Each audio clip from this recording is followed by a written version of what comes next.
समुद्र के बीच में एक द्वीप पर जहां एक बेहद खूबसूरत लड़की किसी तरह पहुंच जाती है।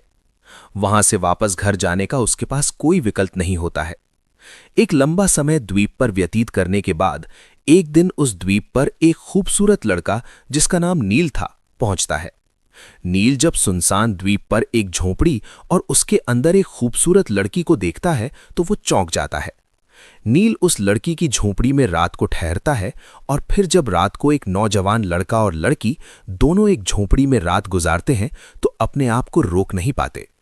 तो यहां से शुरू होती है एक ऐसी कहानी जिसे देखकर आपको रात में नींद नहीं आएगी। ऐसी लड़की की जो शहर में अपने ही पार्टनर की धोखाधड़ी और गैरकानूनी कामों की वजह से फंस जाती है। पुलिस उसे तलाश रही होती है। बदनामी का डर और जेल की आशंका उसे अंदर से तोड़ देती है। परिवार उससे रिश्ता तोड़ लेता है और एक रात बेबसी में वो सब छोड़कर समुद्र के रास्ते भागने का फैसला कर लेती है। एक पुरानी नाव में बैठकर वो खुद को लहरों के हवाले कर देती है। तेज तूफान आता है और नाव टूट जाती है। आर्या बेहोश होकर समुद्र में गिर जाती है, लेकिन मौत उसे छूकर लौट जाती है। लहरें उसे एक घने जंगल और ऊंची चट्टानों से घिरे निर्जन द्वीप तक पहुंचा देती हैं, जहां महीनों तक कोई इंसान नहीं आता। सब उसे मरा समझ लेते हैं, लेकिन जब उसकी आंख खुलती है तो वो खुद को रेत पर पड़ी पाती है। शुरुआत में भूख, प्यास, जख्म और बुखार उसे तोड़ देते हैं। जहरीले फल, बारिश का पानी, कच्ची मछली, हर दिन मौत से लड़ाई होती है।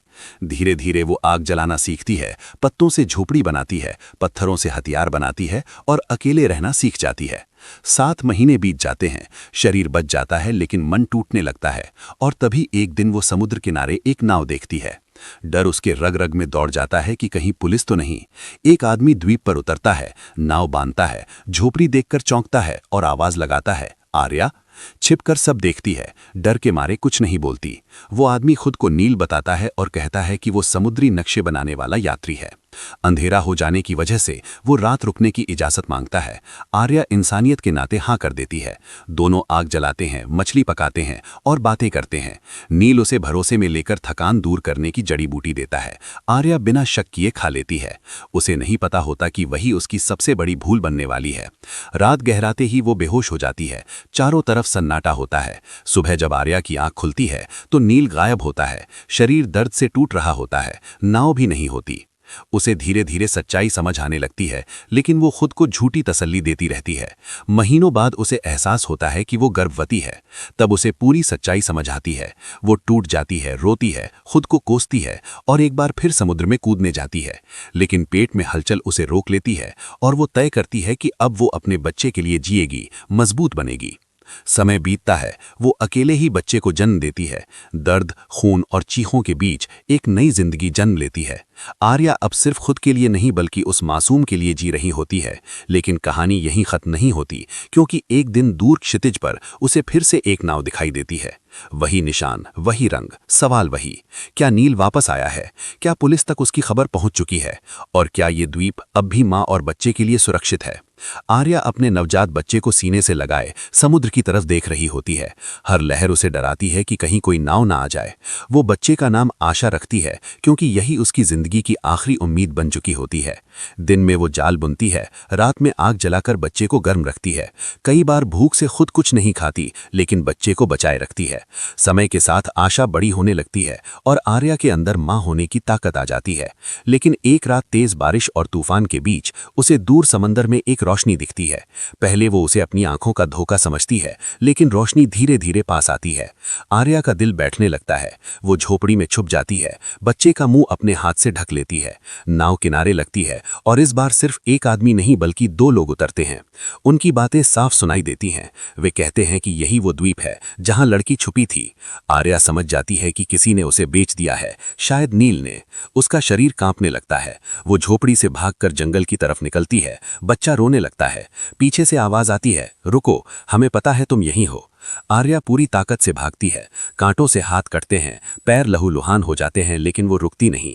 तभी चट्टानों के पास वो फिसल जाती है। बच्चा उसके हाथ से छूटने वाला होता है, लेकिन वो आखिरी पल में संभाल लेती है। नीचे समंदर की खतरनाक लहरें होती हैं, ऊपर पीछा करते लोग। आर्या आसमान की तरफ देखती है और पहली बार जिंदगी से भागने के बजाय जिंदगी के लिए लड़ने का फैसला करती है। वो आग जलाकर जंगल में धुआं फैला देती है ताकि लोग रास्ता भटक जाएं।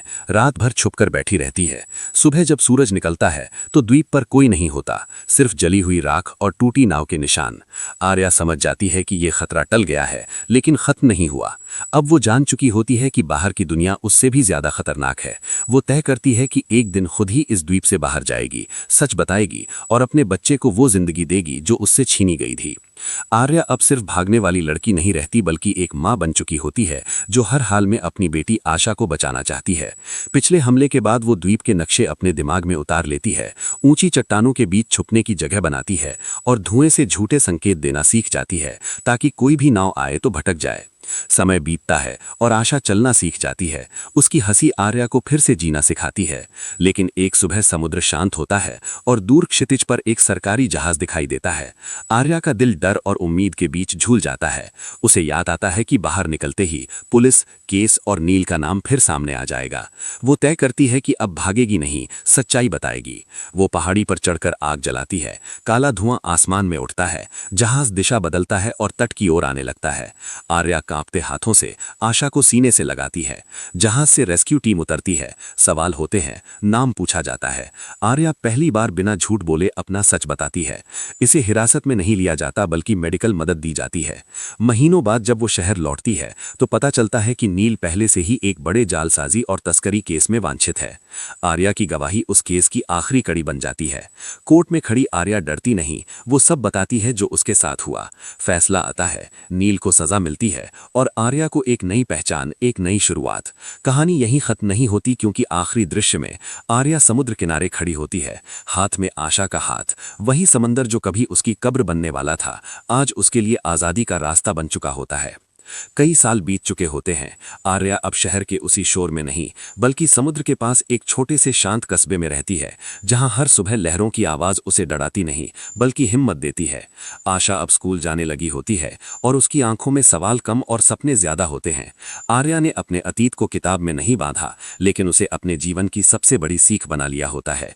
अब वो उन औरतों की मदद करती है जो धोखे, डर और चुप्पी में जी रही होती हैं। कभी कभी रात को जब आशा सो जाती है तो आर्या अकेले समुद्र किनारे बैठकर उसी द्वीप को याद करती है जहां उसने सब कुछ खोया भी था और पाया भी था। उसे अब गुस्सा नहीं आता, नहीं खुद से नफरत, क्योंकि उसने समझ लिया होता है कि जिंदगी गलतियों से खत्म नहीं होती, बल्कि हिम्मत से आगे बढ़ती है। एक दिन आशा उससे पूछती है, माँ, क्या आप डरती नहीं हो? और आर्या मुस्कुराकर जवाब देती है, डर तो लगता है, लेकिन अब डर मुझे रोकता नहीं। कैमरा समंदर की तरफ जाता है। सूरज डूब रहा होता है और वही लहरें जो कभी मौत बनकर आई थीं, अब सुनहरी रोशनी में नहाई हुई शांति लगती हैं। और यहीं आकर खत्म होती है ये कहानी। एक लड़की की नहीं, एक माँ की, एक टूटे इंसान के फिर से खड़े होने की कहानी। क्योंकि कभी कभी सबसे बड़ा सर्वाइवल जंगल या द्वीप नहीं, बल्कि अपना बीता हुआ कल होता है। समंदर अब आर्या के लिए डर नहीं था, लेकिन वो भरोसेमंद भी नहीं बना था। हर सुबह जब लहरें चट्टानों से टकराती तो वो जानती थीं, जिंदगी भी कुछ ऐसी ही है, बार बार टकराती है लेकिन पीछे नहीं हटती। छोटे से समुद्री कस्बे में उसकी जिंदगी शांत थी, पर आसान नहीं। सरकार ने उसे नई पहचान दी थी, नया नाम, नए कागजात, नई जगह। लेकिन यादों के लिए कोई गवाह सुरक्षा योजना नहीं होती। आर्या अब आर्या ही थी, लेकिन दुनिया के लिए वो कोई और थी। वो एक एनजीओ के साथ काम करने लगी, ऐसी औरतों के लिए जो धोखे, घरेलू हिंसा, तस्करी या झूठे केसों में फंस चुकी थीं। हर कहानी सुनते वक्त उसका सीना भारी हो जाता।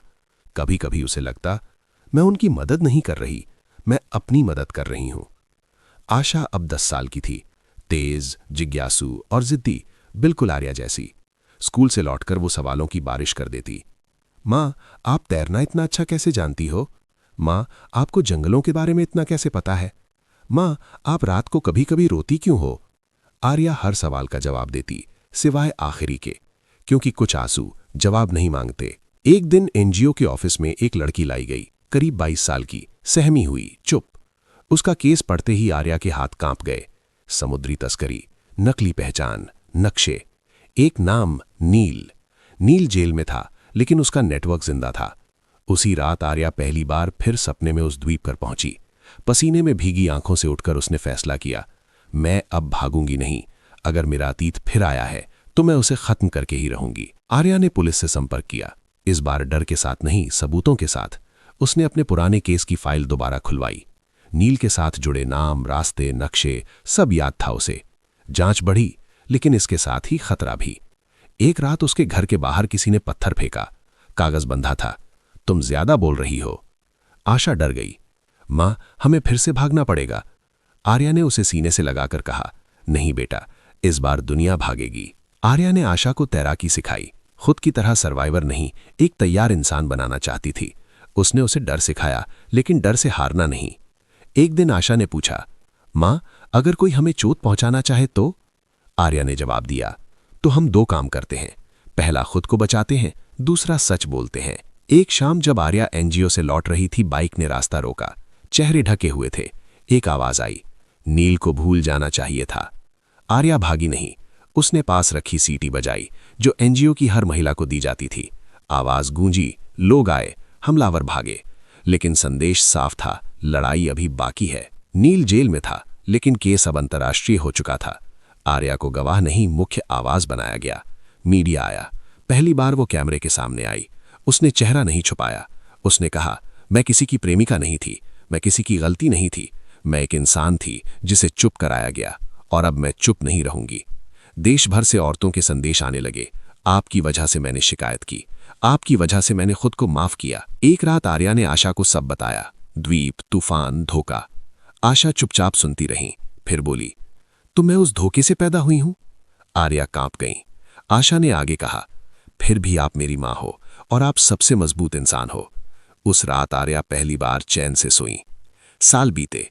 आर्या ने एक एनजीओ शुरू किया, आशा नाम से। समुद्र किनारे वही कस्बा अब उसका घर था, लेकिन दुनिया उसका मैदान। एक दिन वो फिर समुद्र किनारे बैठी थी। आशा कॉलेज जाने की तैयारी कर रही थी, कानून पढ़ना चाहती थी। मां, मैं उन लोगों के लिए लड़ना चाहती हूं जिनके पास आवाज नहीं है।